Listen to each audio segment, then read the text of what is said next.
सुप्रभात। हिंदी की कक्षा में पुनः आप सबों का स्वागत करती हूँ। आज की कक्षा में हम लोग कार्यसूची का अध्ययन करेंगे। तो इस कार्यसूची को समझने के लिए एक दो पंक्तियों में उदाहरण के लिए आपको समझा देना चाहती हूँ कि ये किस तरह होती है। तो जिस प्रकार किसी प्रोग्रामों या कार्यक्रमों को संपन्न करने के लिए एक लिस्ट या सूची तैयार की जाती है और उन्हीं आधार पर प्रोग्रामों को संपन्न किया जाता है, ठीक उसी तरह कार्यसूची में भी एक क्रमबद्ध सूची तैयार की जाती है और उसी सूची के आधार पर किसी निर्णयों को संपन्न किया जाता है। तो यह एक पूर्व निर्धारित ही सूची है। यह एक केंद्रित वार्ता है जिसकी एक विशेष कार्यसूची तैयार की जाती है, या फिर हम दूसरे शब्दों में कह सकते हैं कि यह एक विचारणीय है, अर्थात जिस पर विचार विमर्श करनी हो उसकी एक क्रमबद्ध सूची है। तो आइए इसे हम विस्तार पूर्वक देखेंगे।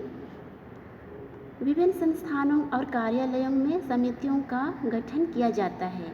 ये संगठन किसी विषय या समस्या पर गंभीरतापूर्वक विचार विमर्श करते और संस्था के लिए हितकारी निर्णयों को लेते हैं।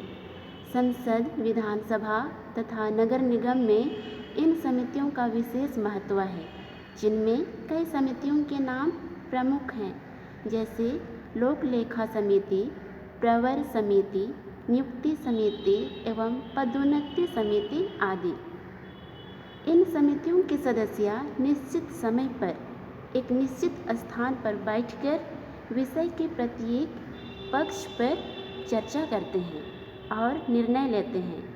सरकारी कार्यालय और मंत्रालय में विशेषज्ञ समितियां, सलाहकार समितियां आदि होती हैं। इनका एक अध्यक्ष और एक सचिव होता है। समिति की बैठक का आयोजन प्रायः समिति का सचिव करता है। सचिव को संयोजक भी कहते हैं। बैठक की कार्यवाही होने से अध्यक्ष या सचिव सदस्यों का स्वागत भी करते हैं।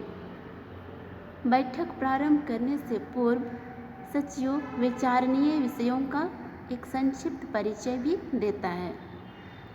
समिति की बैठक आयोजित होने से पहले एक कार्यसूची तैयार की जाती है। इस कार्यसूची में विचारणीय विषयों का ही उल्लेख होता है और यदि आवश्यक हो तो उन पर संक्षिप्त टिप्पणी भी दी जाती है। विचारणीय विषयों को क्रम से लिखी जाती है। कार्यसूची में उन विषयों को स्थान दिया जाता है जो समिति के उद्देश्यों की पूर्ति करते हैं। आगे हम यह भी देखेंगे कि कार्यसूची लिखने से क्या लाभ होती है। तो कार्यसूची लिखने से निम्नलिखित लाभ हैं। पहला, सभा में सीमित विषयों पर चर्चा करने से समय की बचत होती है और महत्वपूर्ण विषयों पर निर्णय लेना सरल हो जाती है। दूसरा है, सदस्य केवल उन्हीं विषयों पर विचार विमर्श करते हैं जो कार्यसूची में दिए गए हैं। तीसरा, सदस्यों को विषय से इधर उधर भटकने का अवकाश नहीं मिलता है।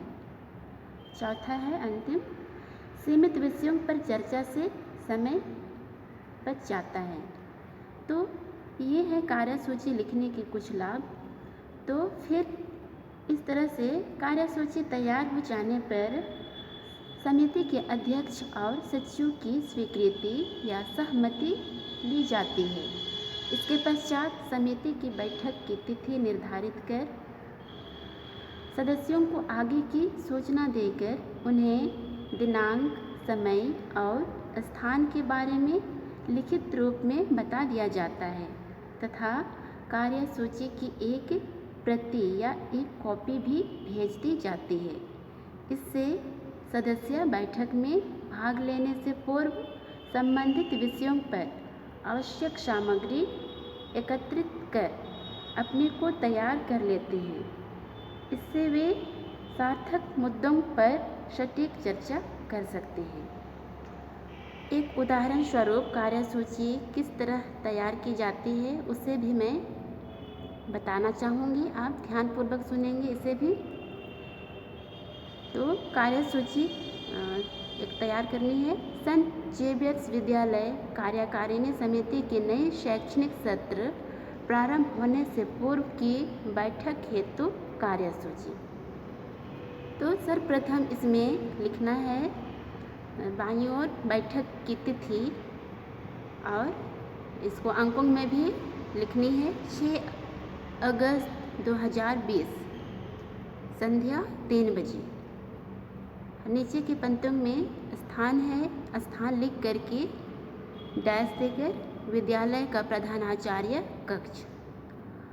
फिर नीचे की पंक्तियों में कार्यसूची लिख करके एक एक करके बताना है। जैसे पहला में समिति के सदस्यों का स्वागत, दूसरा है पिछली बैठक के कार्यवृत्त की संपुष्टि, तीसरा 6 अगस्त से प्रारंभ होने वाले शिक्षा सत्र हेतु शिक्षण शुल्क में 10% बढ़ोतरी का प्रस्ताव, चौथा है गणित शिक्षक D.R. वर्मा का त्यागपत्र, पांचवा है नए गणित शिक्षक हेतु चयन प्रक्रिया का निर्धारण, छठवां है नए वर्ष हेतु तैयार बजट पर चर्चा एवं अनुमोदन, सातवां है अध्यक्ष महोदय की अनुमति से अन्य विषय पर चर्चा, और अंतिम है लास्ट 8वां धन्यवाद ज्ञापन।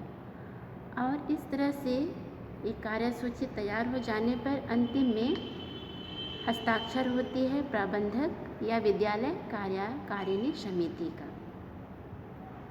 धन्यवाद।